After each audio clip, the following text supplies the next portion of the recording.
కాలం మనిషి చరిత్ర ప్రారంభమయ్యే ముందు నుంచే ప్రవహిస్తుంది. ఎక్కడో బ్రహ్మాండపు నిశ్శబ్దంలో ఒక శబ్దం మారుమ్రోగింది. ఆ శబ్దమే శబ్ద బ్రహ్మం. ఆ శబ్దం నుంచి వచ్చిన జ్ఞానమే వేదాలు.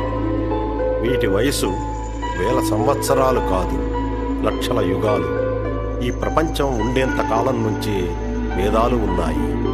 వేద అనే పదం విద్ అనే ధాతువు నుంచి వచ్చినది. దానికి అర్థం తెలుసుకోవడం, జ్ఞానం, దర్శనం. అందుకే వేదాలు జ్ఞానానికి అపారమైన సముద్రాలు. ప్రకృతిని అర్థం చేసుకోవడం, ఆత్మను తెలుసుకోవడం, జీవితాన్ని నిలబెట్టుకోవడం, ఇవన్నింటికీ వేదాలు మార్గదర్శకం. వేదాలకు రచయితలు లేరు. అవి మానవ మనస్సు సృష్టించినవి కావు. వాటిని ఋషులు విన్నారు. అందుకే వాటిని శృతి అని పిలుస్తారు.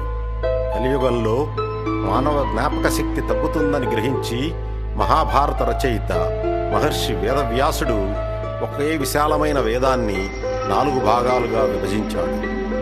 ఋగ్వేదం దేవతాస్తుతిని, యజుర్వేదం యజ్ఞ కర్మకాండలను, సామవేదం సంగీతం ఉపాసనలను, అథర్వవేదం జీవనశాస్త్రాన్ని తెలియజేస్తాయి. ఈ 4 వేదాల వల్లే మనిషికి ఆధ్యాత్మికతతో పాటు శాస్త్రీయత కూడా లభించింది. ప్రతి వేదంలోనూ 4 ప్రధాన భాగాలున్నాయి. మంత్రాల సమాహారం, దేవతల శక్తులు, ప్రకృతి రహస్యాలు, జీవనశక్తి అన్ని మంత్రాల సహిత రూపంలో ఉన్నాయి. యజ్ఞాలు ఎలా చేయాలి, హోమాలు ఎందుకు, అగ్ని అంటే ఏమిటి? ఈ ప్రశ్నలకు సమాధానమే బ్రాహ్మణం. అరణ్యాలలో ధ్యాన నిమగ్నులైన ఋషులు చేసిన ఆత్మవిచారణ, ధ్యానం, ఉపాసన, త్యాగం ఇవి అరణ్యకాల్లో ప్రధానమైనవి.